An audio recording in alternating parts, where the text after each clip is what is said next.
Hi people, I wanted to talk to you about protection. Okay, now this is obviously spiritual protection. Okay, now there's a lot of different ways that you can protect yourself in a house. I mean, a lot of things which really work well is with a harmonic energy, like a high energy.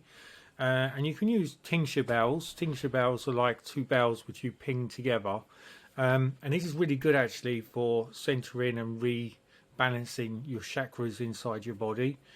Because what you can do sometimes is I've done it before when someone is quite negative. If you ping the bell, what basically happens is it goes ding and it will just ring off really, really quickly. And then when you ping it again, it'll go ding and it will stop a little bit more.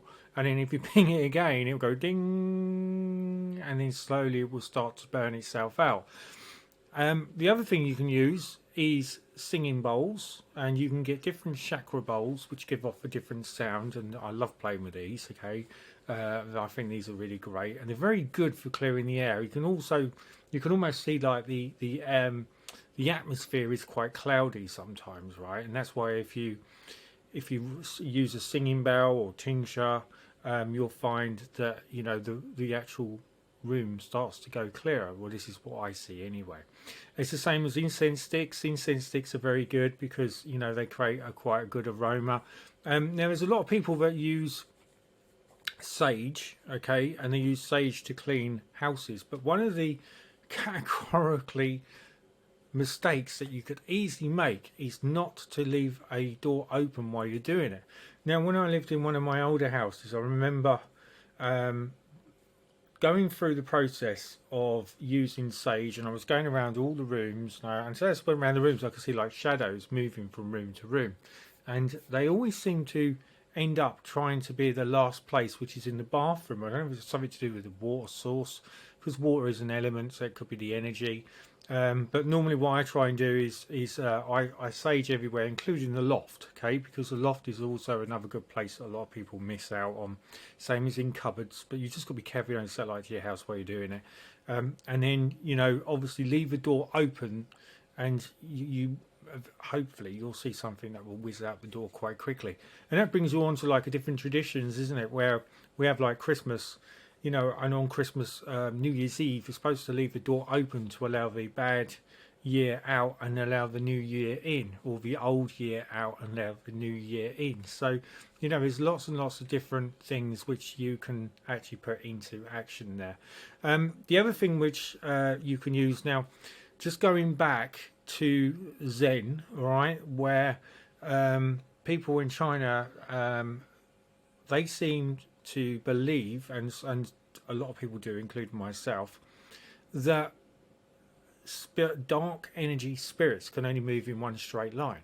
Okay, so that's why when you have a Zen garden, you have a zigzag path. Okay, normally across water, when it means that you can walk across, but no dark energy or entity can, because they're moving in a straight line. They can't physically get across. Okay, so that's quite an interesting one as well. I've been in quite a few houses because I'm a plumbing and heating engineer by trade, and I've been in quite a few people's houses, and there's a lot of things I pick up in people's houses, a lot of energies I pick up in people's houses, and I find that one of the really good things to protect you is tiger's eye, although it doesn't always protect you all the time, right? Because I had an incident a couple of weeks ago where I had this buzzing noise to the right hand side of my bed, right, and it was like a bzzz, and in the next minute it just whizzed through the bed. The bed shuddered, right, and all the bags that I had on the side of the bedroom just fell over, and this was like some really, the energy was really, really strong, and I thought, what the hell was that? So I went downstairs and I got my tiger's eye, and I've got quite a coarse tiger's eye. I'm not sure I've got it here. I haven't got it here, so I'll show you it. But it's a coarse tiger's eye, right? And it's not like a polished stone. And I thought, right, okay, what I'm going to do is I'm going to go to sleep in bed, and I'm just going to keep my energy, and I literally just went to sleep like this, put it on my chest, and I thought, well, whatever it is, I'm not going to worry too much about it, because there's nothing you can do about it anyway, right? I mean, I tried a few things. So why I did this, I felt like a pushing pain on my throat, which was about here, and I had a force that was pushing my throat in, and it made me choke. Now, of course, I don't know if it was choking me, right? So I thought, right, I've had enough of this. You've got to go, right? So what I decided to do was I called upon my power animal, which is the wolf, and I imagined my wolf, and I just sent it off. I said, right, go and deal with it, sort it all out. Called upon Archangel Michael with the sword, drew the sword all the way around the house and everything else, and then I visualised filling the whole house with fresh, blue, clean water, right? And I started from the bottom and I raised it up, and I could see it going up to the stairs, I could see it going up to where my bed is, and I could see it going over the bed, over the mattress, and I kept it going all the way up to the tip of the house.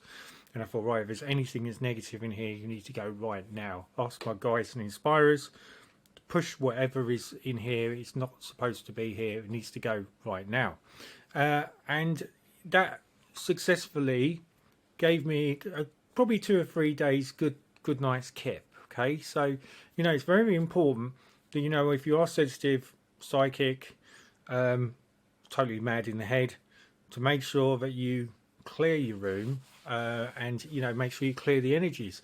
Now, clutter can obviously cause a lot of negative spots, right? And people say to you time and time again, well, it's because your energy is not flowing through the house properly. Okay, yin and yang, but there's not much you can do about it sometimes, because you could live in a house of clutter. Your kids are, they like to have a messy bedroom, so they are going to stir it. But what I do find 9 times out of 10, when things kick off, it's normally triggered from my own children. So it's my children that seems to trigger it. So whether they manifest it, and then they've created that manifestation in here, and then you pick it up, which I've had many times. Which my son, he manifested a jester clown, all right? And I remember as I was walking up the stairs, I saw this clown with like these black and white trousers, striped, jester clown, just laughing at me at the top of the stairs. And I thought, what the hell's that? And I just thought, again, just go through the process, clear it all out, etc. And my son was sobbing in the bedroom, and I said, what's the matter? And he said, oh, I just had a nightmare. And I said, oh, right. He said, yeah, I had a nightmare of a clown. And I said, oh, right. I said, try not to worry about it. You need to get to sleep, because you're going to be late for school. You're not going to be able to get up. And went through that whole process of, look, you just need to, if you like, nurture them to a point where, don't be scared about it, because if you be scared, then it can get worse, right? So that's why it's always important to create a balance. But also, you've got to show a bit of priority. You've got to show dominance, that no, we're here, right? We belong here. If there is other things around us, then if they want to coincide and live with us, that's fine. I mean, I live in an old chapel, and I have to deal with this all the time, right?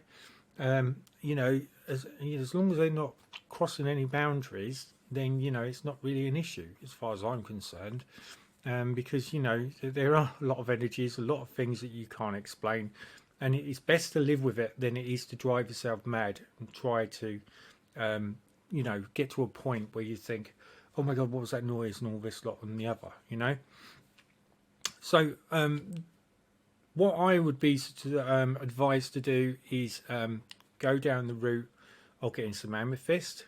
Amethyst works really, really well. Put it in child's room. Just make sure you recharge it with the moon, or run it underwater until you can see the water going cloudy, and then see the water starting to go clear. And this works really, really good for the kids, okay, because it just keeps that harmonic vibration, and it helps them sleep, and it normally gets rid of their nightmares. Okay, that's all I'm going to talk about now, because I can only go up to 10 minutes. So hopefully you get some information on this. Please comment below, see what you think about this, and obviously, if you need any help, give us a shout, and I'll do what I can for you. Cheers.